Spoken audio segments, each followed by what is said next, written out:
Hey everyone, this is Vicki from Messy Table Studio. I have a project here that was inspired by Tasha at Treasure Books. Mine is not exactly like hers, but the inspiration for this came from her latest video. So what this consists of is 12 by 12 scrapbook paper. I had 5 and I like the stripes. So I had 5. I made 5 signatures. Every one of these right here is a pocket.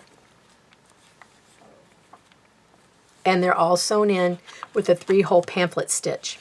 And the reason I made this is because somebody I know needed a chunky Christmas journal or 3 to be sewn together and asked me to help her. So I was testing out what I thought I might like to do. When we talked about it, I wanted to do a different stitch than what I've decided to do. Because her journal is so chunky, I would rather do a 3-hole pamphlet stitch so that I can space them out. It might be kind of wide before it's over, but I want to give her room so that when you open it, it will open flat as best I can. There's a lot of stuff in that journal. So I want to be sure that it can lay as flat as possible because she said there are some journaling spots in there. And I want to make sure that if they want to put the paper down, I think some of them might be glued to one of the signatures, that if they need to write flat like this because you can't take it off because it's glued, then making something lay down flat as possible is a good thing. But the only thing is if there's something bumpy on the other side, that's going to be a bit of a challenge. So I want to try to lessen the challenge by making sure that the pages open. Now these are 12 by 12 scrapbook paper. Like I said, they're folded in half, and then you score the bottom at 3 3/4. And then you fold, I think it's 3 3/4, then you fold it up. Let me measure, because I did this yesterday in kind of a creative frenzy, and I have no idea. Yeah, 3 3/4. So you score it, and then you fold it up for 3 3/4. I'm going to give you the link for Natasha's page or YouTube channel where this is on there. She made soft covers for her, but I wanted something hard because that's what I'm going to do for my friend for her Christmas journal. Then like I said, I decided to use this is a corrugated cardboard box from, I don't know, Amazon, I don't know. Now you can see that I didn't quite line up my spine very well with one of them, so I have a crease in the paper here and a bit of a jog, but it still opens fine, looks fine, it'll still function. So I got in a hurry when I put the spine on, and I pressed down in the gully, and I cracked the paper all the way down on the inside here because it was still wet, and I should have never fooled with it. I know better. So then I took another strip of the same color paper and just glued it under here. I had not glued this on yet, so I put that on there and waited like 5 or 6 hours to make sure it was really dry. Then I went through it with the bone folder to give me the flexibility to open. I used either 5 or 6 millimeter gap in between. Then I glued this on after that, and I did the same here because, like I said, I ripped it on both, going through with the bone folder, trying to get it to indentate, and it all the way down. So I was like, oh, what a mess this is. All right, so I did use the 3-hole pamphlet stitch. There are 5, like I said, there are 5 signatures. And I measured, this is a lesson from doing it wrong for years and years. I always put these guys so close together and didn't give them enough room to open, so I spaced out everything. I think these are 1/4 of an inch. So 1/4 of an inch for the first one to expand this way, and a 1/4 of an inch for this one, and the rest of them have a 1/4 of an inch between each other. So I thought that was easy to do. I found the middle. I think it was either an inch or 3/4 of an inch from the top and the bottom of the book. And the part about doing corrugated cardboard is you can poke your holes in it and you can feel it going bing. It's kind of a cool feeling. So that is my creation. Now, I created this to put ephemera in for my automat stuff. So these are little, this is all, I used the same papers throughout the whole thing. So this, and this are very small, shallow pockets. This is a deeper pocket. This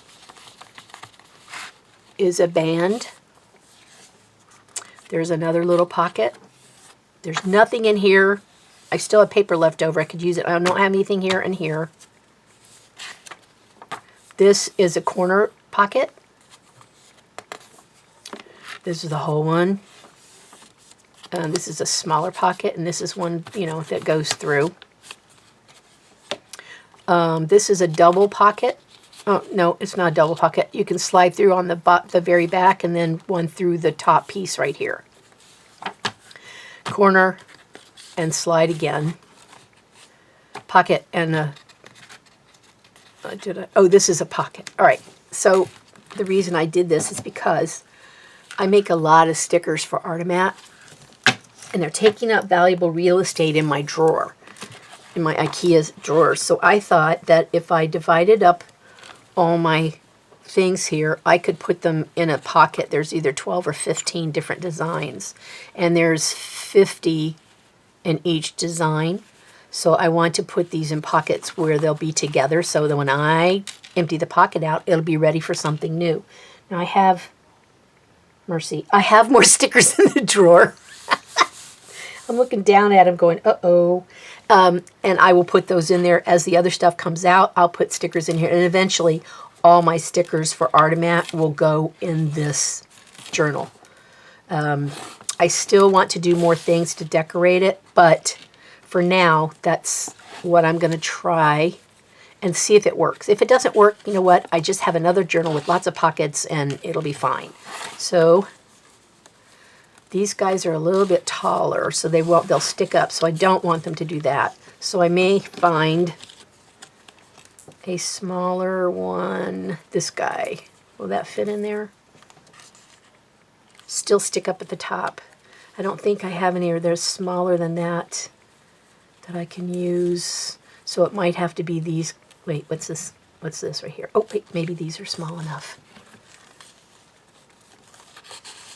Nope. None of them are small enough. Okay, so we may have to skip that part. I just don't want them sticking up way tall because I'm so afraid I'm going to nick them with something and mess up the sticker. And after all that fussy cutting, I do not want that to happen. So some of these will have to go in these extra pockets here. I don't know if I'll get all these in there or not, but I'm sure going to try. So I did some in the middle pocket and then some at the bottom. So those are all that kind of sticker, so I know where they all are, and once they're gone, like I said, I will, and I'll show you what they are. Because, you know, you might be seeing them at an Artomat in a machine. So then I have these that are circles and some that are rectangles, and they'll be going in somewhere. I see now the circles would go well in here, but I cannot put 50 in there. So as long as I do shortish circles, I think it's a 2-inch punch. I could put them in here, but as soon as I put these in, I think this will be pretty good to go for a little while. And if I have leftovers, then I'm going to put these in there because I would like to get them out of my drawer because I need room for other things. Oh yeah, and here are more stickers. I'm obsessed with these stickers. I did these on clear sticky labels, so they'll go on clear, and you'll see the background of your paper through here except for where I've colored in the hearts. I think all of these are doodled hearts, if I remember correctly, after cutting out hundreds of them. Yeah, they're all doodled hearts. Different shapes, sizes, colors, whatever. So there's probably about 500 or 600 of these. So I want to get them out of the drawer because I need to store other stuff in there. And if I could do a book with just the stickers and get that stuff out of the drawer, that'd be great. Okay, so that's it. I didn't have a lot, and I did not record any of this because I saw that video. I was like, oh, I must make these now. So I did. It took a couple of hours, but it wasn't, wasn't excessive in time. If I had had more time to really give it more thought, I would have sewed all my pockets on and put the decorative sewing on them, but I'm thinking the only thing I'm storing in here is excess inventory of something, so I don't need the pockets sewn because no one's going to use this but me.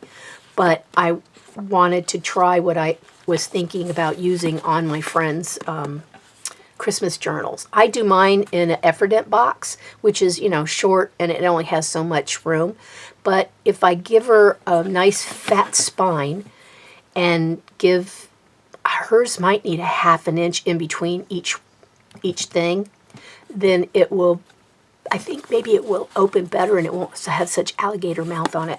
Plus, if she doesn't like the 3-ring binding, what I will do is I will cut 2 spines and I will cover the second one and just glue it over this so you don't see the sewing. I've done that to a couple other journals and I think it looks really good. I don't care about looking at these, but somebody else might not want to see them. So I'll cover another piece of paper and then just glue it on here so that nobody will see it. And I might just glue it just over the stitching to give this a little more interest so that you can see the red here. Unless if I do it with an opposing color piece of paper, that would be a little more interesting than just the all red. We'll see how it goes. I'll wait to see what she wants. I'll do what she wants. But I've been collecting cardboard boxes for about 3 or 4 days now. And I'm going to try to use this for me and show her this idea so that she understands what it is I want to do to her Christmas journal for her daughters for Christmas. And then see what she says. Okay, that's it for me. I have not been doing videos on Tuesdays the last 2 or 3 weeks because we were on vacation and I was out of town. And I forgot to write something on the community page that I wasn't going to be there with videos. As Christmas grows closer, I know everybody's doing all kinds of Christmas projects and stuff. I might not do that. I still have 2 more bears to crochet for relatives. I've made a total, well, it'll be a total of 7 when I'm finished. I've given 2 away to my 2 granddaughters. And then I have other family members that have 3 kids and another set that has 2. And so I have 3 bears done for that group, and then I need to do 2 more. So I'm working on those, and I'm far more interested in doing those than I am making videos because I want to get them done so they get mailed out on time. Please don't faint because mailing on time is not my thing. Alrighty, so that's it for me. I hope everybody has a lovely Thanksgiving holiday if you celebrate. And then we'll move on to the next season. Take care, everybody, and don't eat too many carbs. See ya.